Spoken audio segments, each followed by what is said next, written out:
Welcome to Illuminati Silver. We tell you the truth about silver. Today is Tuesday the 24th of November 2015 and we are putting forward an alternative view as to why Turkey is standing up to Russia and supporting the West so emphatically. Earlier today we produced a video covering the Turkish Airforce shooting down of a Russian military plane above its borders.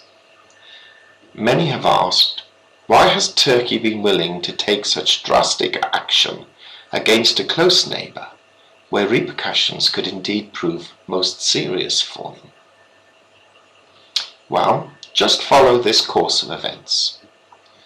In 2009, Qatar proposed to run a natural gas pipeline through Syria and Turkey to Europe. Instead, President Assad of Syria forged a pact with Iraq and Iran to run a pipeline eastward, allowing those Shia-dominated countries access to the European natural gas market, while denying access to Sunni Saudi Arabia and Qatar, close allies of the USA. It has been suggested that these states then embarked on a campaign to remove Assad so they can control Syria and run their own pipeline through Turkey. After only being in power for 2 months, British Prime Minister David Cameron stated on the 27th of July 2010 to promise to fight for Turkey's membership of the European Union, saying he is angry at the slow pace of negotiations.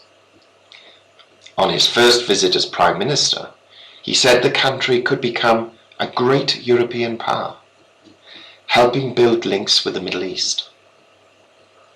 He has been vociferous about this issue ever since. He added that he wanted to pave the road for Turkey to join the EU, saying the country was vital for our economy, vital for our security, and vital for our diplomacy. However, in 2013, a number of articles appeared in The Guardian, the Financial Times, and a Turkish newspaper called Hürriyet Daily News, stating that the German government had emerged as a key opponent against restarting the long-awaited membership talks with Turkey.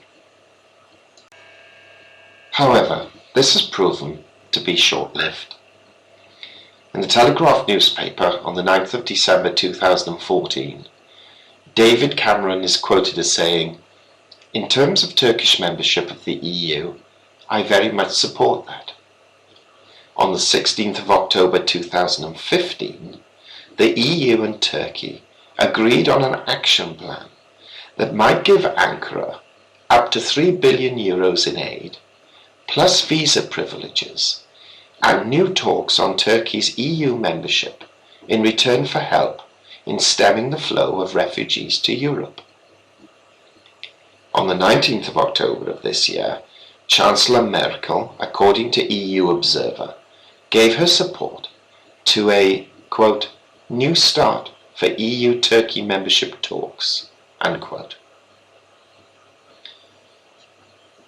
On Sunday, the 26th of November, the European Union has arranged an EU-Turkey summit, the first of its kind in 46 years.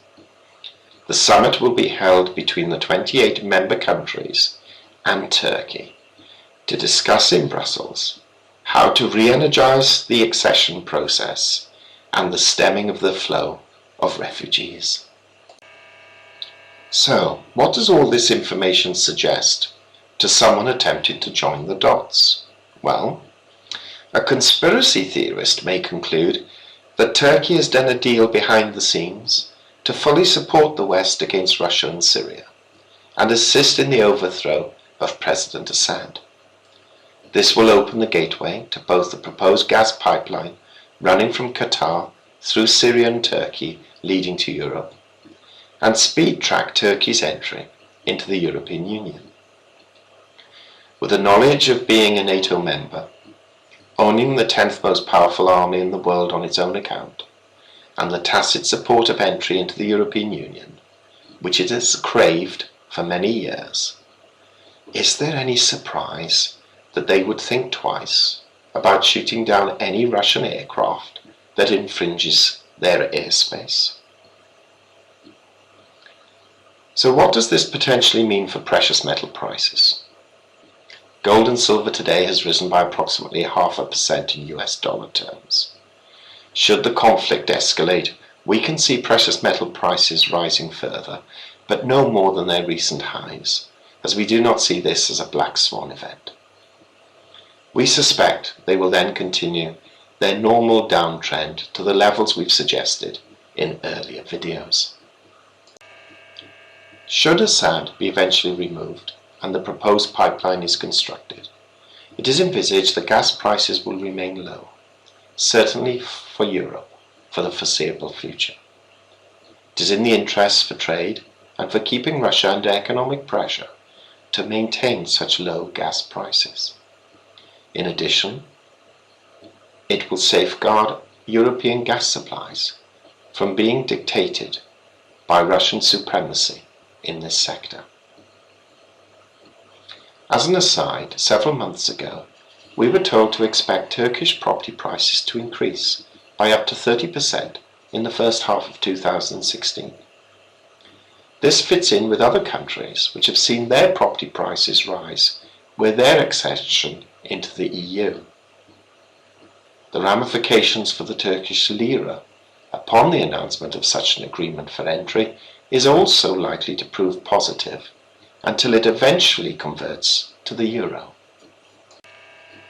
We hope you have found this video helpful and informative, and would appreciate it if you would give it a thumb up, comment, and if you haven't already done so, please subscribe. Please also share this video on Twitter and follow us at Illuminati Silv1. Disclaimer: Silver Illuminati owners come from a background of banking, international wealth management, and economics. Having now retired from these worlds, we are not qualified to give investment advice. Therefore, this and other productions must not be deemed to be giving such advice, and merely represent the personal views of its owners.